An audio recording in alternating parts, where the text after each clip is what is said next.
Bien. Donc je vais parler. Donc mon titre c'était l'esprit de Lacan et le matérialisme de la jouissance. En fait, ça serait plutôt Lacan et l'oubli du rire de Marx. Lacan et l'oubli du rire de Marx. Du rire. À Rome, en 1974, Lacan lançait à ses auditeurs, du moins à ceux qu'il supposait être des psychanalystes. Je cite, « Il n'y a pas un seul discours où le semblant ne mène le jeu. Alors soyez plus détendu, plus naturel, quand vous recevez quelqu'un qui vient vous demander une analyse. Ne vous sentez pas si obligé de vous pousser du col.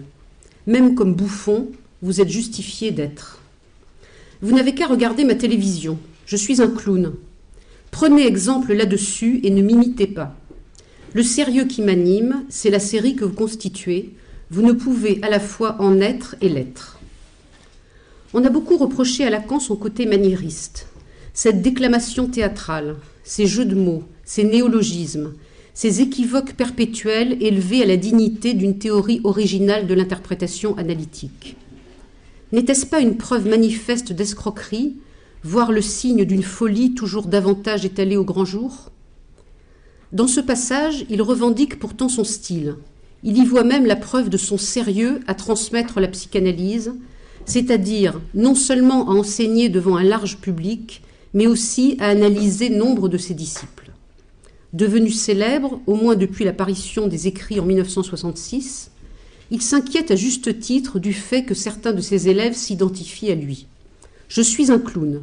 Prenez exemple là-dessus et ne m'imitez pas, dit-il en plaisantant, alors qu'il s'agit d'un problème sérieux pour la transmission de la psychanalyse. Or, cette exhortation, à la fois soucieuse et humoristique, énigmatique parce qu'apparemment paradoxale, ne le concerne-t-elle pas intimement ? N'y serait-il pas aussi question de sa propre relation à Freud, qu'il aurait pris en exemple sans limiter ?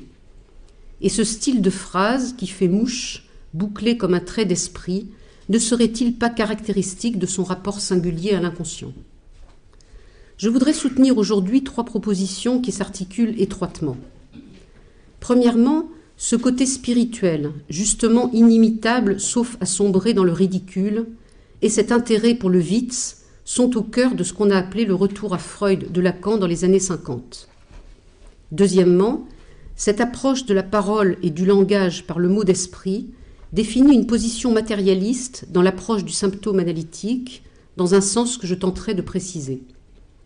Troisièmement, un levier essentiel de cette approche est l'appui pris dès les années 50 sur la lecture de Marx, qu'on oublie souvent parce que Lacan l'a lui-même mise entre parenthèses jusqu'à la presque fin des années 60. Oubli répété de Marx. En effet, en novembre 1968, Lacan établit une homologie entre son objet petit a, rebaptisé plus de jouir, et la plus-value de Marx. À cette occasion, il fait référence à l'introduction par Marx de la plus-value qu'il lisait étudiant en médecine en se rendant à l'hôpital. Je le cite. « Je n'ai pas attendu les dernières recherches sur le structuralisme de Marx pour le repérer », lance-t-il à son auditoire en brandissant son vieux volume usagé du livre 1 du Capital. Ces dernières recherches sur le structuralisme de Marx font sans nul doute allusion à Althusser qui héberge Lacan à l'ENS depuis 1964, suite à son excommunication de l'IPA, et qui a publié Lire le Capital avant de mettre en chantier une théorie des discours en 1966. Lacan se rappelle comment Marx met en scène sa découverte de la plus-value. Le capitaliste qu'il dépeint faisait mine de rendre service sur ses propres deniers à l'ouvrier en lui fournissant les matériaux et aussi outils nécessaires à son activité. Il éclate soudain de rire. Il vient de découvrir qu'il lui suffit de doubler le temps de travail de l'ouvrier, tout en le payant du seul salaire nécessaire à sa subsistance, soit à moitié, pour réaliser une plus-value. Toujours en 1969, Lacan note qu'en 1957, au moment où il commentait l'ouvrage de Freud sur le mot d'esprit dans son séminaire « Les formations de l'inconscient », il avait pourtant oublié ce gag foncier, ce rire de la découverte de la plus-value qui l'avait tant impressionné dans sa jeunesse d'étudiant. D'ailleurs, cette époque des années 50 lui semble aujourd'hui préhistorique. Il n'avait pas alors inventé l'objet A comme objet plus de jouir. Celui-ci était alors seulement préfiguré, dit-il, par la fonction de l'objet métonymique, qu'à cause de son oubli, il avait alors manqué d'attacher à la plus-value. En revanche, juge-t-il, le Witz était bien alors l'accès le plus évident à la fonction du discours, qu'il développe cette année puis la suivante, avec ses 4 discours dans l'envers de la psychanalyse. Se remémorer son long oubli du rire de Marx ne lui épargne cependant pas un nouvel oubli. Son recours, en 1957, à la théorie de la valeur de Marx pour expliquer la structure du Witz. Bref, il y aurait 3 temps du rapport de Lacan à Marx. Premier temps, dans les années 20, le rire du capitaliste le frappe au ventre. Deuxième temps, dans les années 50, il a oublié ce rire, mais il se sert d'un autre passage de Marx pour sa théorie du Witz. Troisième temps, à la fin des années 60, ce rire de Marx lui revient et il introduit son homologie du plus de jouir et de la plus-value, mais oublie qu'il s'était déjà servi de Marx en 1957. Ces oublis répétés ne témoignent-ils pas d'un vertige de Lacan à propos de la cause du rire de Marx et, c'est mon hypothèse, d'un rapport singulier au mot d'esprit? On pourrait y lire la structure en 3 temps des moments de l'évidence qu'il a inventés. Instant de voir, temps pour comprendre, moment de conclure. C'est à la scansion de 1957 de ce long temps pour comprendre que je m'intéresserai aujourd'hui. En 1957, donc, Lacan effectue son retour à Freud, expression justifiée par le fait que les post-freudiens ont perdu la lettre de Freud en s'enferrant dans un certain nombre de doctrines qui sont à ses yeux autant de déviations. Pour restaurer son tranchant, il va relire Freud avec les outils de la linguistique structurale de Jacobson. La meilleure approche, tant de l'œuvre freudienne que de l'inconscient, lui semble être le Witz, qu'il traduira tour à tour par pointe, trait d'esprit, mot d'esprit, jeu de mots, voire simplement mots, et dont il a noté très tôt l'ambiguïté avec d'autres formations linguistiques, comme le lapsus et le néologisme, au point d'appeler le Witz lapsus calculé. Il donne un exemple clinique de l'ambiguïté entre lapsus et mot d'esprit, dû au surgissement d'un message dont on ne connaît pas le statut par rapport au code, soit au stock d'expressions déjà constitué dans la langue. Un de ses patients lui avait confié tristement à propos d'une rencontre ratée, croyant l'expression reçue et sans avoir conscience de faire un bon mot, « J'ai bien compris, une fois de plus, que c'était là une femme de non-recevoir ». Ce qui tranche dans cette ambiguïté constitutive entre le lapsus et le Witz est la reconnaissance par un autre, nommé par Freud la 3e personne, dritte personne. Le Witz doit en effet être relayé par au moins un tiers entre l'émetteur et le récepteur. Chez Lacan, ce tiers devient le grand autre comme lieu du code. Même si un consentement subjectif est nécessaire au Witz, cela ne suffit pas. Il n'y a pas de Witz solitaire. Et l'autre doit authentifier le Witz, l'homologuer comme une bonne histoire qui pourrait être colportée ailleurs. Un Witz qui circule contribue au lien social. C'est pourquoi son étude, négligée par les psychanalystes, constituait dans les années 50 une bonne entrée pour la théorie des discours comme modalité du lien social. C'est déjà à propos de cette valorisation du Witz par l'autre que Lacan évoque Marx à l'époque. Repartons en effet des 2 exemples de Freud bien connus qu'il privilégie, le familionnaire et le veau d'or, qui illustrent respectivement les 2 procédés du mot d'esprit selon Freud, la condensation et le déplacement. Lacan, on s'en souvient, s'appuie sur l'opposition empruntée à Jacobson entre la métaphore et la métonymie. La métaphore, définie comme la substitution d'un signifiant à un autre, est la transposition linguistique de la condensation. La métonymie, qui s'appuie sur le mot à mot de la connexion du signifiant au signifiant, correspond au déplacement. Le premier versant, celui de la métaphore, caractérise le fameux familionnaire emprunté à Heine par Freud. Le héros, Hirsch-Hyacinthe, de la pièce Les Bains de Luc des Reis et Bilder, raconte au poète « Docteur, aussi vrai que Dieu m'accorde ses faveurs, j'étais assis à côté de Salomon Rothschild et il me traitait tout à fait d'égal à égal, de façon toute familionnaire. » Selon Freud, le Witz réside dans l'ellipse qui refoule familier en créant le néologisme familionnaire qui condense familier et millionnaire. Cette condensation avec formation substitutive a lieu grâce au processus primaire caractéristique de l'inconscient. La création néologique paradoxale et scandaleuse, selon Lacan, du familionnaire, s'accompagne d'une création de sens caractéristique de la métaphore qui peut d'ailleurs en induire d'autres en chaîne. Ainsi, Lacan ne peut s'empêcher de faire lui-même un Witz sur le Witz en l'écrivant le fa millionnaire, fa F-A-T, plus loin millionnaire, pour en accentuer le sens de dérision et de satire. Or, selon lui, toute métaphore s'appuie nécessairement sur une métonymie sous-jacente qui renvoie au contexte, ici à la signification personnelle, que revêt le signifiant élidé familier dans l'histoire de Heine, dont Hirsch-Hyacinthe est un double. Un autre oncle familionnaire, Salomon Heine, lui refusa sa fille en mariage. L'ellipse formelle est corrélative d'une épargne de l'investissement psychique, cause de plaisir, qui est le ressort économique du Witz. L'épargne vient de la levée d'une inhibition, ici celle de la tendance agressive. Le Witz masque une agression contre le millionnaire qui est bien obligé de recevoir un proche, le pauvre Hirsch-Hyacinthe, mais ne le fait qu'avec condescendance. La chose métonymique de Hirsch-Hyacinthe est son millionnaire, mais en fait, c'est le millionnaire qui le possède. L'objet métonymique, le millionnaire familier, est un objet toujours déjà brisé, ruine ou déchet d'un discours déjà tenu, fragment de la réalité qu'il représente.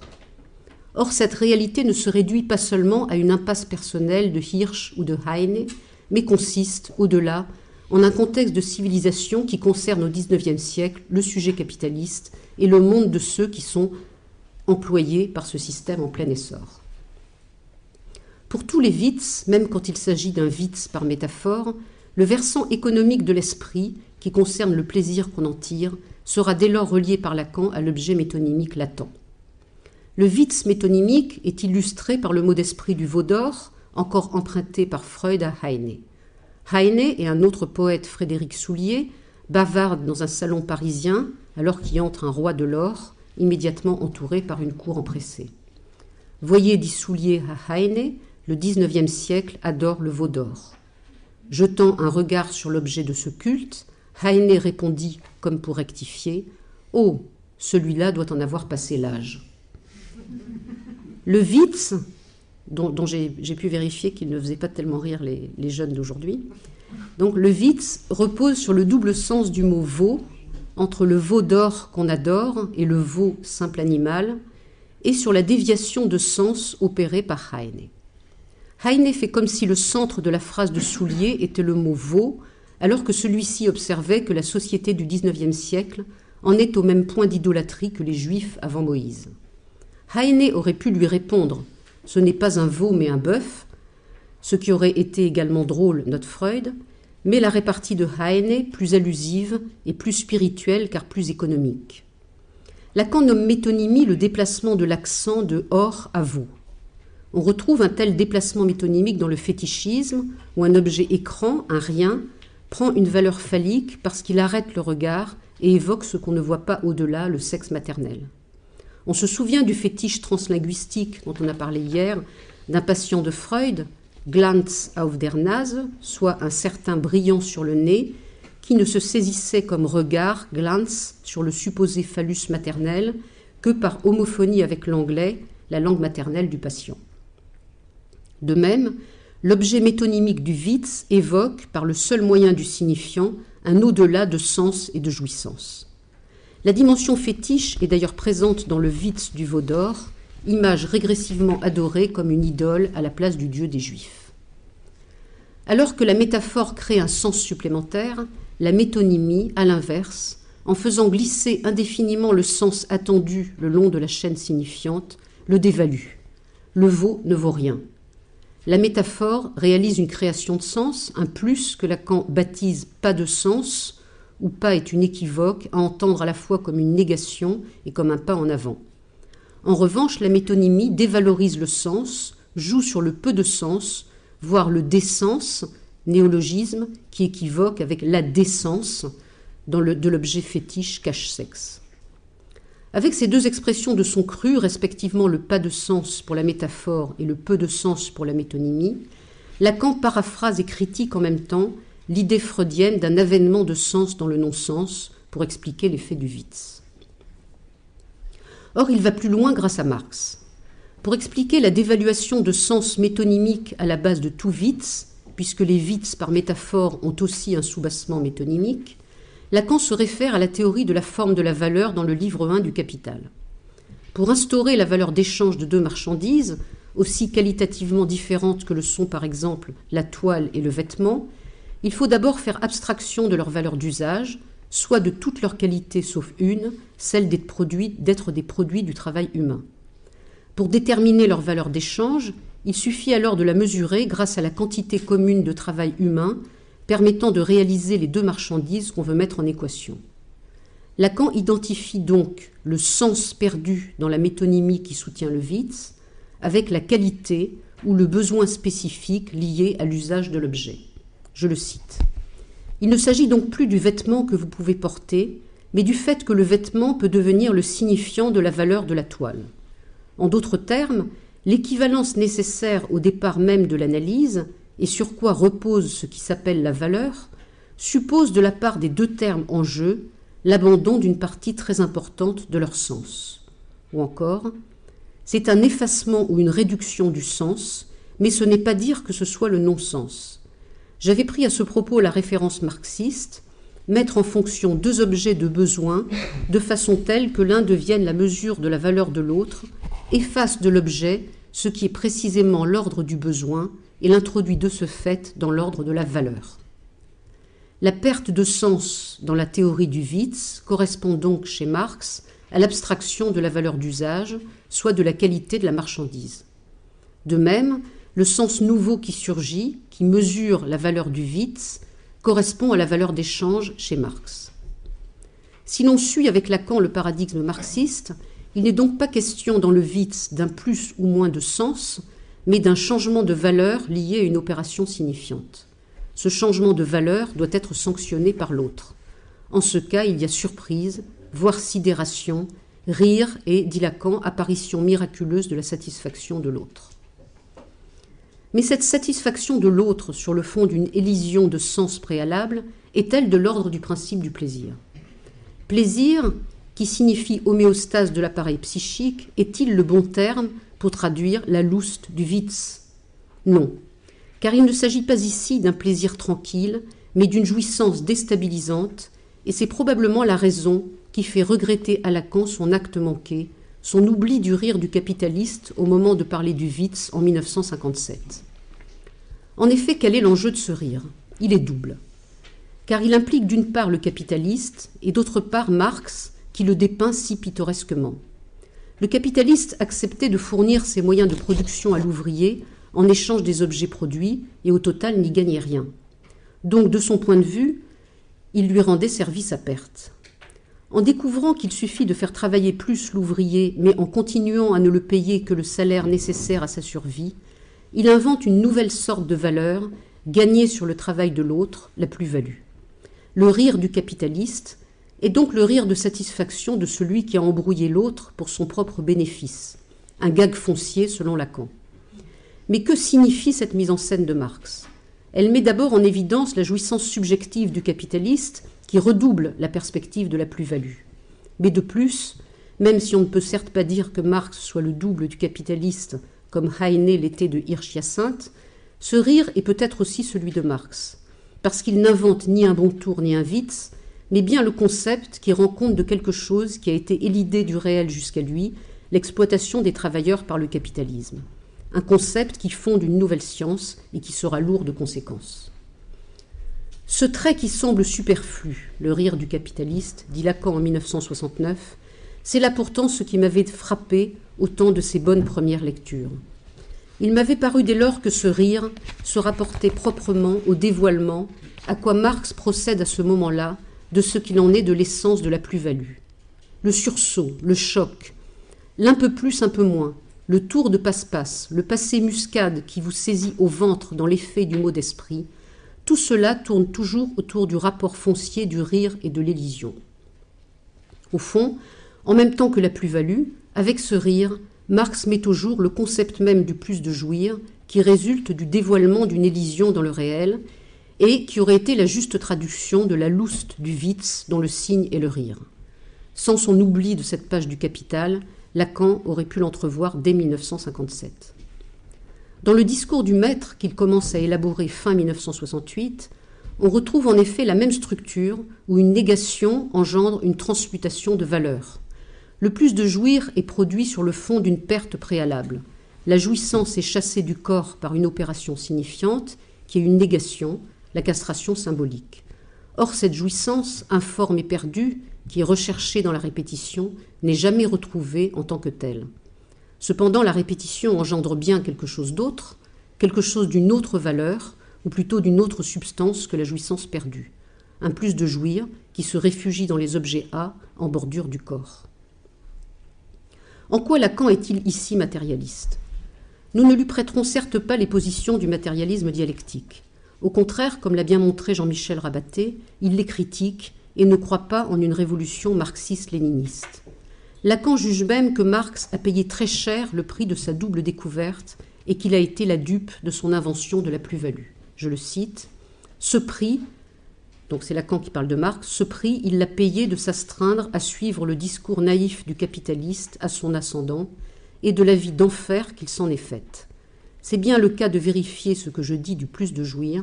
La mer verte, c'est la Marx-Lust, le plus de jouir de Marx. » Lacan ne mise pas sur la révolution, mais s'appuie autrement sur Marx. D'une part, pour rendre compte du point de vue économique chez Freud, soit de tout ce qui concerne le plaisir et son au-delà de jouissance dans les processus primaires, en le rapportant à sa logique du signifiant. La référence à la théorie de la valeur et à l'économie politique de Marx lui permet alors de supplanter le recours freudien à l'énergétique, appuyé sur la thermodynamique, qu'il juge ambigu à cause de son faux air naturaliste.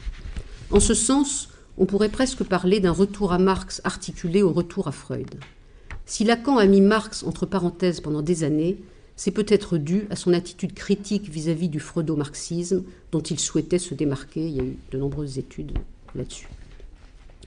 D'autre part, et c'est me semble-t-il l'essentiel, par le biais du Witz s'instaure un rapport matérialiste à la vérité du symptôme qui trouve son achèvement dans la théorie de l'interprétation équivoque. Bâti sur le refoulement originaire, le symptôme est constitué d'agglutinements de refoulements successifs, constitués de métaphores et de métonymies. Même si le symptôme freudien est surdéterminé, toute interprétation n'est pas équivalente et Lacan n'a jamais été un tenant du relativisme de l'interprétation. On peut donc parler d'une vérité de l'interprétation, celle qui touche au cœur du symptôme en utilisant le matériau dont il est fait. Le Witz, avec son peu de sens, qui gagne à la main l'inconscient, levant le refoulement dans un éclat de rire, peut inspirer le psychanalyste, même si l'interprétation n'a pas forcément à être un mot d'esprit. Mais c'était la tendance de Lacan, dont ses analysants répètent à l'envi les bons mots entendus dans la cure. Dès les années 50, il exhortait les analystes, lorsqu'ils commentaient Hamlet, à utiliser dans leur pratique le Conceit, un terme shakespearien désignant la pointe. « Glisse-toi entre elle et son âme qui est en train de combattre. Le Conceit opère le plus puissamment dans les corps fatigués. Parle-lui, Hamlet, dit le spectre au prince. C'est là notre travail, c'est cela, répète Lacan. C'est à l'analyste que c'est adressé cet appel. C'est-à-dire, glisse-toi entre elle et son âme avec un Conceit, un mot d'esprit, une pointe. Dans la cure, il convient donc d'interpréter avec des équivoques langagières qui ne nourrissent pas le symptôme de sens, mais en visent le noyau de jouissance. Tout en sachant que la langue n'est en fait que d'équivoques, on en fait de toute façon, quoi qu'on dise, comme M. Jourdain de la prose. De ce fait, la vérité du symptôme ne lui est pas transcendante. Elle n'est pas inscrite au ciel de la divination d'analystes inspirés par leur écoute, mais elle est immanente au discours de l'analysant. Elle part des dits de l'analysant pour y revenir. Il n'est donc pas surprenant de voir avec quelle constance, d'un bout à l'autre de son enseignement, Lacan mentionne d'une part que Marx a inventé le symptôme avant Freud, et d'autre part couple Freud et Marx avec la question de la vérité. Mais, et ce sera ma conclusion, Lacan était sensible pour lui-même aussi à une interprétation en forme de Witz, fût-elle sauvage, comme le prouve l'anecdote plusieurs fois rapportée de la boîte de sardines qui lui fit inventer le regard comme objet petita. Il accompagnait des pêcheurs en Bretagne, je le cite. « C'était au temps où je me livrais en compagnie de Petit Louis à la plus difficile des menues industries qui font vivre les populations côtières. Il y avait là 3 excellents types, dont le nom m'est encore cher, avec qui il est arrivé que j'ai fait bien des choses sur lesquelles je passe, et il y avait le dit Petit Louis. Nous venions de consommer une boîte de conserve de sardines, et elle flottait aux abords du bateau. Petit Louis me dit alors ces paroles très simples. « Cette boîte, tu la vois parce que tu la regardes. Elle n'a pas besoin de te voir pour te regarder. En bref, un objet n'a pas besoin de vous voir pour qu'il vous regarde. Il suffit qu'il vous attire l'œil, vous interpelle, voire vous choque, comme ce déchet humain, une boîte de sardines dans l'océan, ou comme Lacan lui-même, jeune bourgeois délicat, pas très dégourdi, et déplacé en vacances dans ce milieu de rudes pêcheurs bretons. Il n'avait pas trouvé très drôle la blague humoristique de Petit Louis, qui se moquait évidemment de lui. N'était-ce pas littéralement une mise en boîte interprétative du bourgeois par le prolétaire, où se mesuraient exactement leurs différences de classe? C'est le genre de blague où l'on rit jaune quand on en est l'objet. Cette boîte de sardines vide est l'objet métonymique de l'industrie humaine dont elle est le déchet qui fait tache dans une nature encore sauvage, la mer, promise depuis au pire et à la désertion des poissons, grâce justement aux industries de la pêche. Elle évoque la pulsion de mort, l'automatisme de répétition de cette industrie au service de l'homme et de sa subsistance, mais qui à terme ravage son environnement. Ce déchet incarne la dévaluation propre à l'esprit, pour reprendre le terme inspiré par Marx à Lacan à propos de l'objet métonymique. Pas tant ici le décence lacanien que l'indécence du jeune bourgeois qui s'encanaille en vacances. Lacan en est tellement frappé qu'il colporte l'anecdote pendant des années, en bon passeur, à la place de la drite personne. La plaisanterie était à ses dépens, mais il a su en tirer un bénéfice sublimatoire. Rien de moins que sa célèbre théorie, reprise par tous à l'instar d'un Witz, du regard comme objet petit a, ce qui fait tache dans le tableau, ce qui vous regarde intimement et vous fait signe de votre castration, comme la tête de mort en anamorphose des ambassadeurs d'Holbein. Racontant à nouveau cette anecdote en 1969, il lui donne enfin sa légende. Freud n'a pas besoin de me voir pour qu'il me regarde.